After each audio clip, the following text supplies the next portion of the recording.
Hello there, I'm Yalda Hakim. You're watching the press preview, a first look at what's on the front pages as they arrive. It's time to see what's making the headlines with broadcaster and commentator Alex Andreou and Mary McLeod, former Conservative MP and now Chief Executive of Business in the Community. They'll be with us from until before midnight.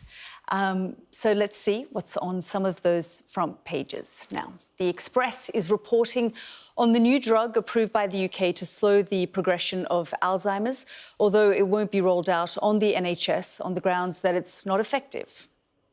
That's also on the same story on the front of the Daily Mail.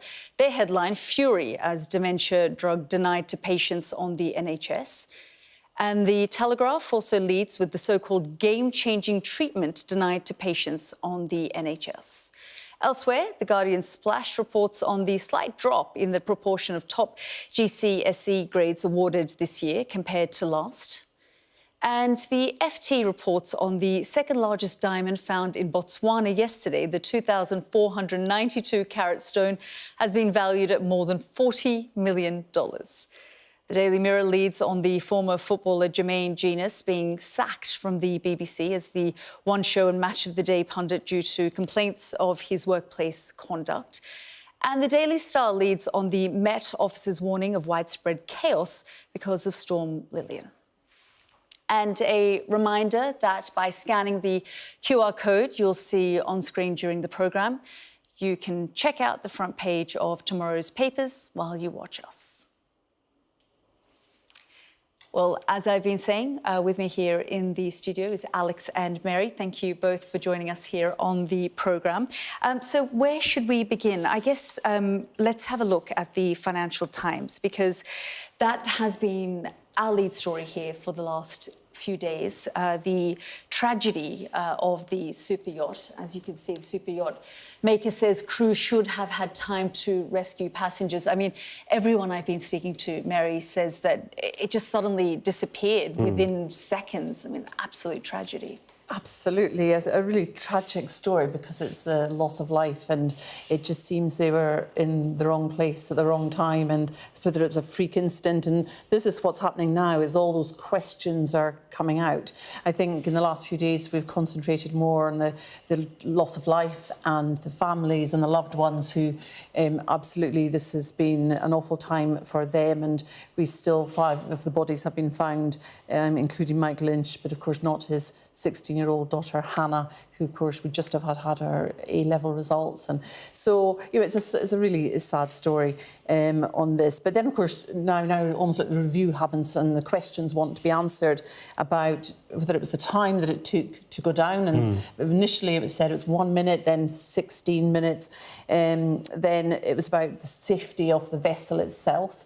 And of course the chief exec of the Italian yacht maker is very adamant that it was one of the most safest that there could be. Then they've questioned about the crew. Did they react quickly enough to what was happening? But yes, so it's literally, there's lots of those questions that are still to be answered, and probably will take some time to get a response to them. But it's, you know, it's a really sad story, and I'm not sure if the answers will help much, other than hopefully, because this may not have been preventable. You know, Yalda, the thing that's been occupying my mind the last few days, of course, this is an immense tragedy, and I preface this by saying that this was clearly a very special man, a very special group of people, and this will be hugely painful to their friends and loved ones. But I was reading only yesterday that 28,000 people have died crossing the Mediterranean in the last 10 years, since 2014. Those are the official EU figures. The number is likely to be much higher. And that actually breaks down to, on average, 7 people every single day for the last 10 years.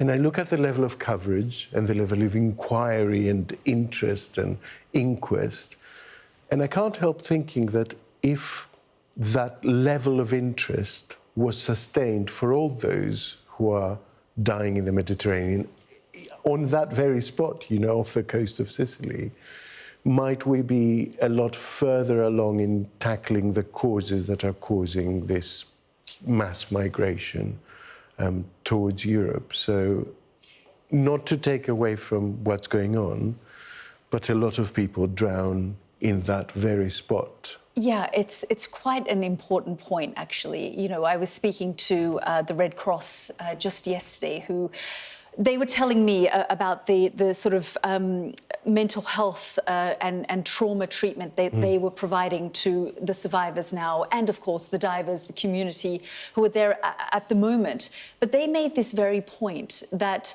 we almost underestimate the dangers of the Mediterranean. Yeah. We assume it's the height of the summer season, that, you know, we see these serene pictures, even on the Instagram pages, the social media pages of those on board, just hours before the yacht sank. But it is a reminder of how dangerous the Mediterranean is, how many thousands of people die and they remain nameless and faceless. And there is a climate change angle as well, because the Mediterranean is becoming more dangerous because it's heating up. It's creating more of those very localized phenomena. Until 10 years ago, we'd never heard of the term Medicane, and we've had two. And so, I mean... And that's what struck me was about the climate action around this. It's just bringing it very clearly to people that, yes, you've got to respect the ocean and the power of the ocean, because this yacht has is down 50 metres, so a huge distance. And that's why, of course, the divers haven't had much time. They have 10 minutes or so to try and get in there and before they have to come back up again.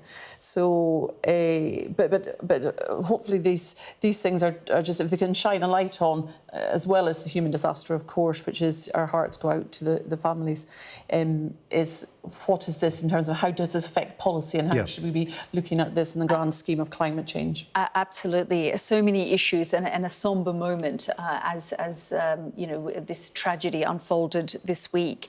Let's just look at some of the other front pages. The Telegraph, and actually a number of papers have this story about Alzheimer's not being available on the Alzheimer's drug not being available on the NHS.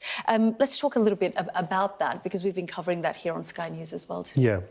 So this is all about a new drug called lecaminab, which is appropriate for early stages of Alzheimer's. And what it does is it tends to delay the degeneration into the later stages. So it's obviously a very important drug. And it's been approved for use in the UK. But then the further stage is that it has to go through NICE, the committee that looks at which drugs are approved for the NHS, that the NHS will pay for.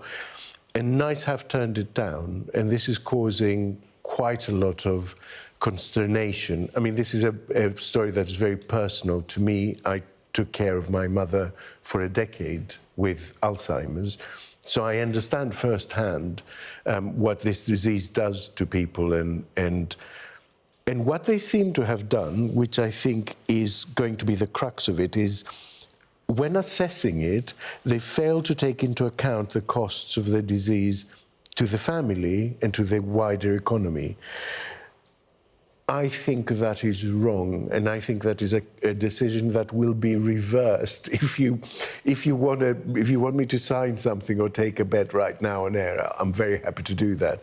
This will be reversed, because you can't be in a situation where you're complaining about all the millions of people that have dropped out of the economy, that are basically not working, but also not claiming benefits, and ignore the fact that so many thousands of them are carers. They care for a family member for free, and we're penalising them by saying, not only will we not support you as a carer, but actually your time and effort and lost economic output means nothing. We're not even going to take it into account. Indeed. And let's talk about the cost issue around this, Mary. I mean, the Express is saying, why is it only rich can get Alzheimer's wonder drug? Well, exactly. And the problem is, if it's not approved by NICE, then what ends up happening is that you can go privately to get it. But that means, therefore, of course, that means just those who can afford it and the rich can do that. So it creates that sort of divide, which seems wrong in healthcare, that surely... I mean, and Alzheimer's is something that there's almost affects every single family in some way. And it was very moving hearing your story about the special memories that you have with your mother and us caring for her. And I think, this is something that affects so many families. And 60 million at any given time around the world. I mean, I didn't know that it was such a high number of people, 60 million. Yeah, and I was right about the cost to, the numbers of people who are having to care for people with Alzheimer's, and that, of course, is a cost to the economy. So I think, as you say, the analysis and the economics around this just aren't right about it. It doesn't seem solid, does it? No, and I always keep hoping, given the attention of the size and scale of Alzheimer's and dementia, that hopefully if we can just get a focus on it to try and, like just we did at the COVID vaccine, we saw people work together, collaborating, finding an answer very quickly.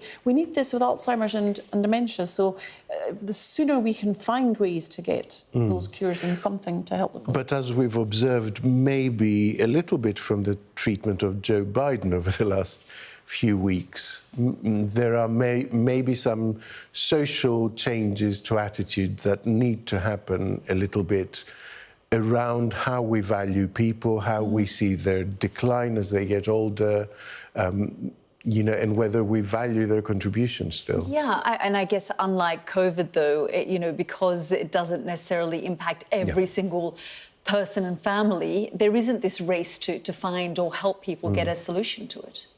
Well, maybe they just think it's old people, so... But to be fair to the industry, I mean, I think they are trying, and lots of funding has gone in to try and find a cure for this.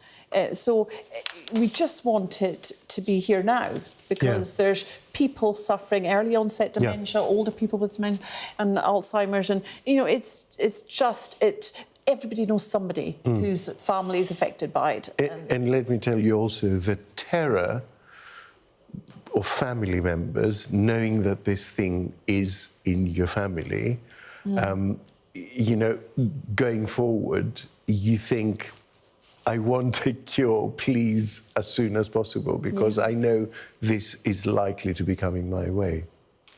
Thank you for sharing your story with us, Alex. We will continue to discuss the front pages, another look at tomorrow's papers in the press preview. Among the stories, we'll discuss the front page of The Guardian. Its headline, concern over attainment gap as GCSEs return to pre-COVID levels. We'll be right back.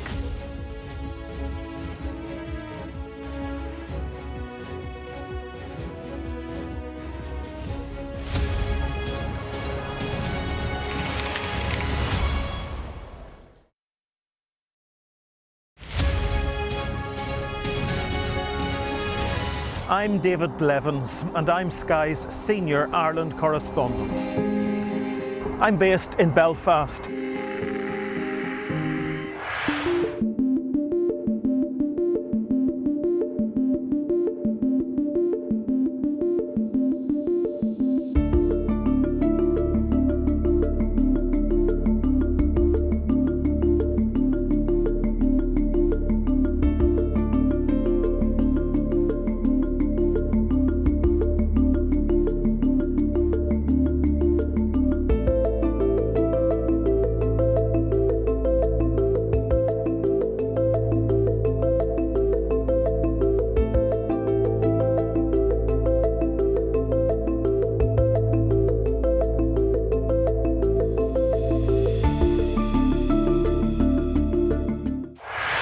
I'm Stuart Ramsey, and I'm Sky's chief correspondent.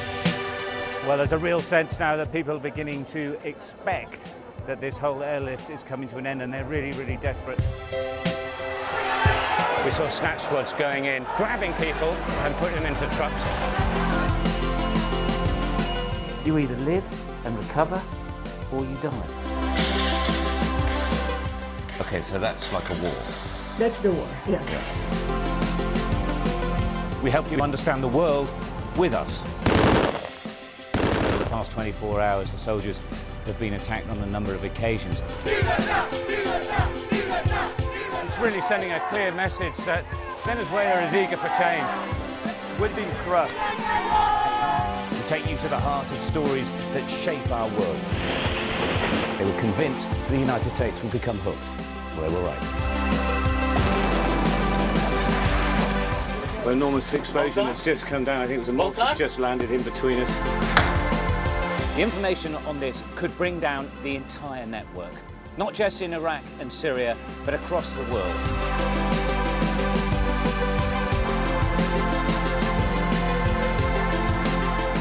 It's not out of control, but they've withdrawn. It's so hot.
Welcome back. You're watching the press preview. And of course, with me here in the studio is broadcaster and commentator Alex Andreou and Mary McLeod, former Conservative MP and now Chief Executive of Business in the Community. Thank you so much for continuing to join us here on the programme. Let's have a look at the front page of The Guardian now. And it's titled Concern Over Attainment Gap as GCSEs return to pre-COVID levels. So, you know, some concern there. I remember during COVID when they were getting their results and how much heartache there was because it didn't feel like, you know, they were getting the kind of results that they should be given the circumstances. So concerning now about this disparity. Yes, and just to sort of set sort of context, you know, lots of thousands of 16-year-olds getting their results, and I must just say well done to Isabella, my goddaughter, who's done very well. I'm really proud of her. But this is, there's always been this worry about can we get back to this stability in some of the GCSEs grades, because we don't yet really know the full impact of the pandemic and that pandemic generation. But what's good from here is, and Ofqual are saying this, is a return to consistency back to where it was. But when you dig down, as The Guardian has done, there is this real attainment gap between, as they say, London is powering ahead, and areas, big regional variations across England. And, you know, and that really, you know, has got to be addressed, because it's only fair that everyone right across the country has the same access to education, the opportunity to excel, to learn what they can, and that they can fulfil their potential, you know, and it's so, and some of the 16-year-olds, I mean, if you look at the number of NEETs we have in those not in education, employment or training, there's about 900,000 in the UK at the moment. So that's a huge amount. So in terms of signposting, it's great for perhaps the youngsters who've done so well, brilliant that they've done well. But for those, there will still be anxiety and struggle for those who haven't done well. And if it's purely because of a postcode that you haven't had the same ability and the same support or the same resources, that just seems something we should be able to sort that. Indeed. Alex. And what struck me was that Northern Ireland was particularly disadvantaged in this, and I think back to the fact that they haven't really had a government for a number of years until the Assembly was reconstituted this summer, and that can't be a coincidence that without national leadership at that level, they've fallen further behind. But I just wonder how those grades in the in-between years will come to be seen. I wonder if in 10 or 20 years' time employers will know that there was a space of 2 or 3 years where things were a little bit jiggy and grades were maybe slightly generous because education was so difficult around the pandemic, and it will begin to equalise a little bit as those children go maybe into higher education, further education, apprenticeships and things like that. And the role that I work very closely with businesses, and the role that business leaders and organisations have to play in inspiring young people about the world of work, about apprenticeships, yes, results are hugely important, but also what about the skills? It's not just about your exam results, how to get people into apprenticeships and really saying, look, there's a great future for you out there, whatever it might be that you choose to do. But businesses are trying to really open up their doors and inspire young people. Yeah, indeed. Big issues that we've spoken about. Thank you both for joining us, and we will speak to you again in about 30 minutes' time. But for now, we will say goodnight, and we'll be back at the top of the hour, so do stay with us. There's lots more coming up in the next few minutes.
This is Sky News at 11 o'clock. The headlines this evening.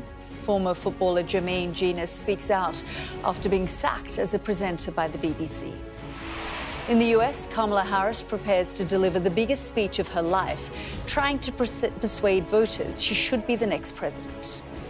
Questions about why the super yacht sank. The boss of the firm that built it claims the crew's conduct may be a factor. A drug which can slow the progression of Alzheimer's is given a thumbs up by the UK medicines regulator, but a thumbs down by the NHS.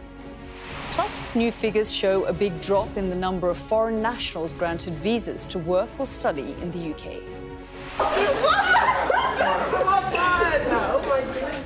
And GCSE results show a clear disparity between the North and South as grades return to pre-pandemic levels. Over the next hour, we'll be discussing today's news with our reviewers Alex Andreo and Mary McLeod.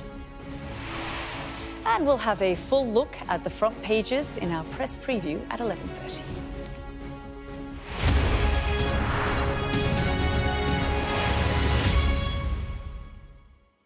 Good evening. The BBC has sacked the former footballer Jermaine Jenas following complaints about his behaviour at work. The broadcasters confirmed he is no longer part of the One Show presenting lineup, and he's also been dropped as a pundit on Match of the Day. He says he's not happy about the allegation.